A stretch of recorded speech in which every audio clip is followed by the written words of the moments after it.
اعوذ باللہ من الشیطان اللعین الرجیم بسم اللہ الرحمن الرحیم ان اللہ ملائکتہ یصلون علی النبی یا ایہا الذین آمنوا صلوا علیہ وسلموا تسلیما اللہم صل علی محمد وآل محمد وعجل فرجہم واحشرنا معہم وزدنا محبتہم۔ محترم ناظرین، مولوی عباس علی خوئی کا سلام قبول کریں انشاءاللہ۔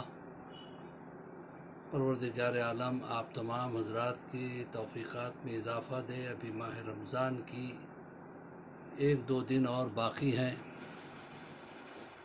ہمیں اللہ موقع دے کہ زیادہ سے زیادہ اس میں فائدہ اٹھائیں۔ ایک مرتبہ کسی شخص نے چھٹے امام سے پوچھا کہ مولا، آپ فرماتے ہیں کہ اللہ نے ہر چیز کو کسی نہ کسی مقصد سے پیدا کیا ہے، پھر یہ سانپ، یہ بچھو، یہ زہریلے جانور، اللہ نے انہیں کس مقصد سے پیدا کیا؟ امام نے فرمایا کہ فضا میں اس قدر زہر ہے کہ اگر انسان سانس لے تو زہر سے مر جائے، لہذا اللہ نے ان جانوروں کو پیدا کیا، ان حشرات کو پیدا کیا جو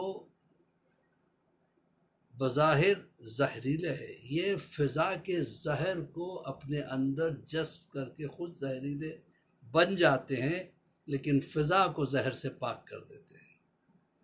تو اللہ نے ہر مخلوق کو کسی نہ کسی مقصد سے پیدا کیا۔ آج ہم اسی پہ گفتگو کریں گے تربیت اولاد کے حوالے سے۔ آج ہمارا لیسن نمبر 157، 157واں درس ہے ہمارا، اور شروع ہی سے میں نے عرض کیا ہے کہ یہ سلسلہ ہم نے 3 سال پہلے شروع کیا۔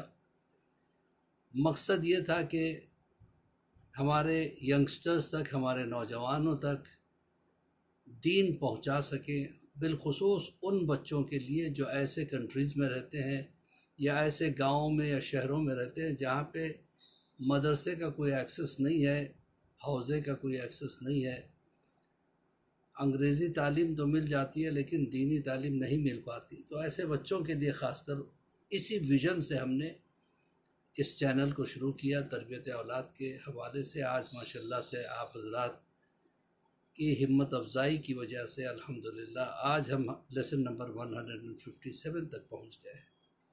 ہم نے بالکل بیسک چیزوں سے اس کلاس کو سٹارٹ کیا۔ سب سے پہلے ہم نے اصول دین، پھر فروع دین، پھر اخلاقیات، پھر اس کے بعد انبیاء کے حالات زندگی، اس کے بعد جو ہے نا امام زمانہ کے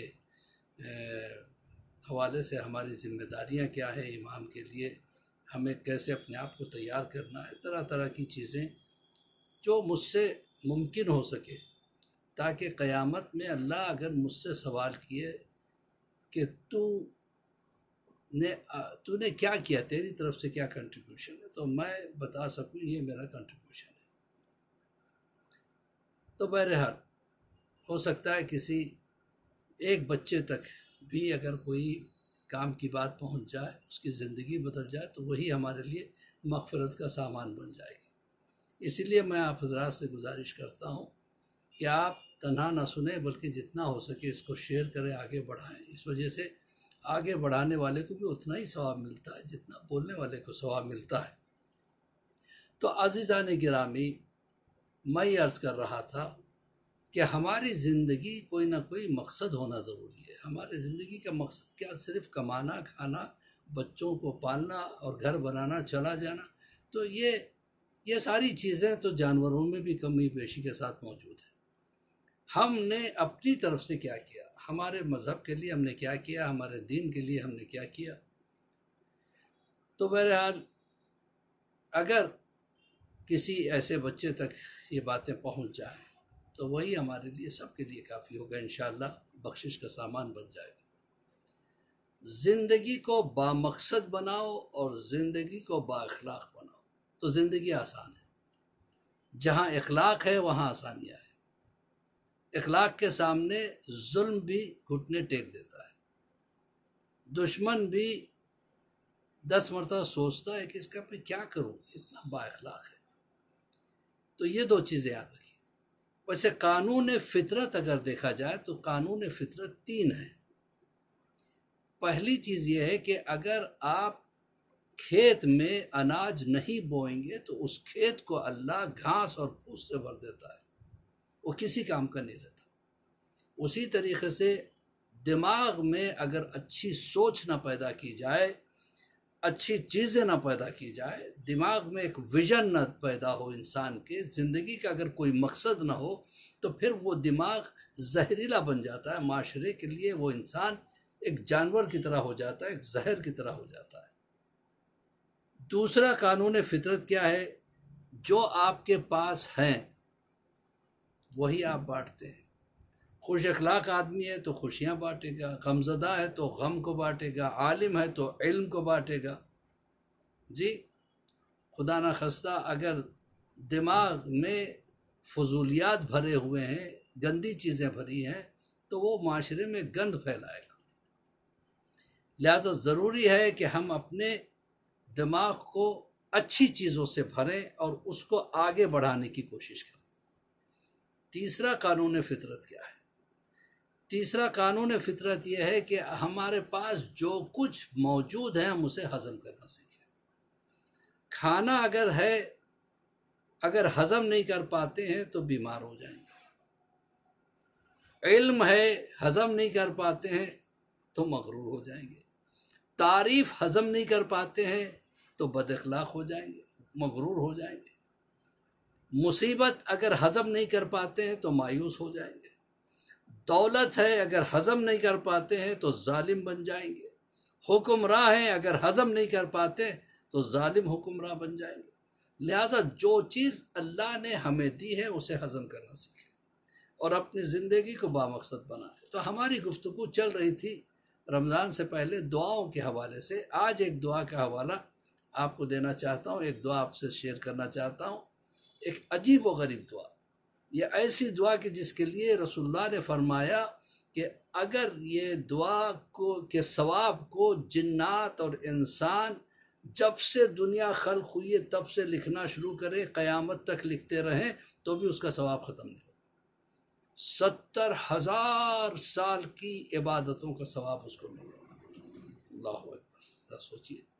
پھر اس کے بعد پروردگار عالم نے، یعنی مولا کائنات، اس کو نقل کرتے رسول اللہ سے، رسول اللہ نے مجھ سے فرمایا کہ یہ دعا یا علی، یہ دعا کبھی کسی غیر مومن کو نہ دینا، اس لیے کہ انسان کی کرتوتوں کی وجہ سے آسمان کے دروازے بند ہو جاتے ہیں، گناہوں کی وجہ سے، اور اس کی دعا قبول نہیں ہوتی۔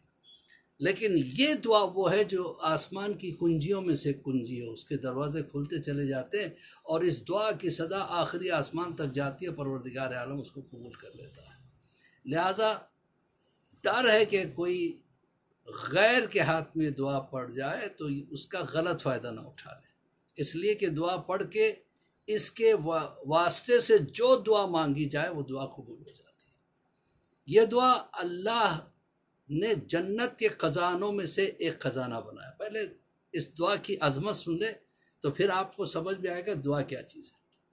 پھر اس کے بعد رسول اللہ نے فرمایا یا علی، یہ دعا اللہ کی پسندیدہ ترین دعاؤں میں سے ایک دعا ہے، اور یہ 7ویں آسمان پر نورانی تحریر کے ساتھ یہ لکھی ہوئی ہے یہ دعا۔ پھر اس کے بعد پروردگار عالم نے کہا کہ اے میرے حبیب، یہ دعا مصیبت زدہ پڑے تو مصیبت دور ہو جائے، جس کے کام بگڑ جاتے ہیں، کام ہوتے ہوتے رک جاتا ہے، ایسے لگتا ہے کام آج ہو جائے گا لیکن نہیں ہوتا، جتنی محنت کرے اس کا کوئی زیرو میں جو ہے نا اس کا رزلٹ آ رہا ہے، ایسوں کے لیے دعا بہترین دعا ہے۔ مقروض اگر قرضہ ادا نہیں کر سکتا ہے تو یہ دعا پڑھے تو اس کا قرضہ ادا ہو جاتا ہے۔ بچے ڈرتے ہیں، سوتے سوتے چونک کے اٹھ کے رونے لگتے ہیں، ان کے گلے میں اگر یہ دعا لکھ کے باندھ دی جائے، ڈال دی جائے تو وہ بچے خطرناک قسم کے خوابوں سے بچ جائیں گے اور سکون کی نیند سوئیں گے۔ بچہ ضدی بن گیا ہے، اپنی ضد چلانے کی کوشش کر رہا ہے، اس کے گلے میں ضد بھی ایک طرح کی بیماری ہے، اس کے گلے میں زعفران سے لکھ کے یہ دعا ڈال دی جائے تو اس کی ضد ختم ہوگی۔ بیمار اپنی بیماری سے پریشان ہے، لاکھ دوائیں کر رہا ہے، اچھا نہیں ہو رہا ہے، اس کو اگر کانچ کے سفید برتن پر زعفران سے دعا لکھ کر اس کو پاک پانی سے گھول کے پلا دی جائے تو اس کی بیماری دور ہو جائے گی۔ بزنس اگر صحیح نہیں چل رہا ہے تو اس دعا کو اپنے آفس میں یا اپنے دکان میں لگائے تو انشاءاللہ اس کا بزنس اچھا چلنے لگے گا۔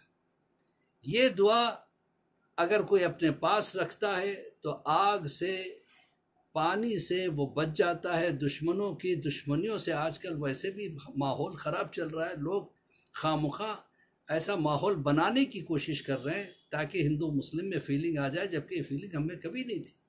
اب زیادہ سے زیادہ کوشش کی جا رہی اس طرح کیا جائے، تو ایسے ماحول میں بھی انسان کو اللہ ایسے مکار اور فریب اور چوروں سے محفوظ رکھے گا۔ یہ دعا جس گھر میں لگا دی جائے وہ گھر ہر طرح کے پریشانیوں سے بچ جاتا ہے۔ تو یہ دعا بہترین دعا ہے۔ اگر کوئی کام نہیں ہو رہا ہے تو اس کام کی نیت سے دعا کریں، اگر کوئی مقصد پورا نہیں ہو رہا ہے تو اس مقصد کے لیے دعا کریں، انشاءاللہ وہ مقاصد انسان کے پورے ہو جائیں گے۔ اور اس دعا کا نام ہے دعائے معراج۔ یہ دعا اللہ نے رسول اللہ کو معراج میں عطا کی تھی۔ جب 7ویں آسمان پر پہنچے تو وہاں اس دعا کو لکھا ہوا پایا، کہا پروردگار یہ کیسی دعا ہے؟ کہا یہ دعا کی یہ فضیلتیں ہیں۔ تو اب رمضان میں اگر کوئی دعا پڑھے تو بالکل رمضان میں تو ملٹیپائی ہو جاتا ہے اس کا ثواب، یعنی اگر 70,000 سالوں کی عبادت کا ثواب ہے تو آپ سوچ بھی نہیں سکتے اس کا ملٹیپائی ہو کے کتنے ہزار سالوں کی عبادت کا ثواب مل جائے گا۔ اسی کے ساتھ مولوی عباس علی خوئی کا سلام قبول کریں۔ ہم دعا کرتے ہیں پروردگار ہمیں ہماری توفیقات میں اضافہ فرما، ہماری اس خدمت کو قبول فرما، یہی خدمت ہمارے لیے ایک آخرت کا اجر بنا دے، ثواب جاریہ بنا دے پروردگار، کیونکہ ہر انسان کے پاس اتنی حیثیت نہیں ہو سکتی کہ مساجدیں بنا کے جائے، ہر انسان کے پاس اتنی حیثیت نہیں ہو سکتی ہے کہ امام باڑے بنا کے جائے، قبرستان بنا کے جائے۔ ہاں اگر ہدایت کی چند باتیں اگر ہم آگے بڑھا دیتے ہیں، شیئر کر دیتے ہیں، تو اس سے جو فائدہ ہمیں حاصل ہوگا وہ کسی چیز سے کم بھی نہیں ہوگا۔ اگر آپ نے اس چینل کو سبسکرائب نہ کیا تو کر لیں تاکہ نوٹیفیکیشن آپ تک آتے رہیں، لیکن آپ اس کو آگے ضرور بڑھائیے گا۔ اسی کے ساتھ ہم دعا کرتے ہیں پروردگار بحق زہرا و بیہا بالوہا بنوہا، امام کے ظہور میں تعجیل عطا فرما۔ پروردگار جنت البقیع کی حفاظت فرما، اس کی تعمیر نو شروع ہو جائے۔ پروردگار بحق زہرا و بیہا بالوہا بنوہا، ہمیں ہمارے جو گناہ کبیرہ و صغیرہ ہے اس کو معاف فرما دے، ہمارے بچوں کو نیک اور صالح بنا، ہمارے بچوں کو بہترین مذہبی بنا، اور بلکہ ان کے بچوں کو بھی بہترین مذہبی بنا۔ ہر طرح کی پریشانیوں اور بلاؤں سے سارے مومنین و مومنات کو محفوظ رکھ، ہمارے علماء دین کی حفاظت فرما، مقامات مقدسہ کی حفاظت فرما، ہم میں آپس میں اتفاق پیدا کریں۔ فقط والسلام ورحمۃ اللہ وبرکاتہ۔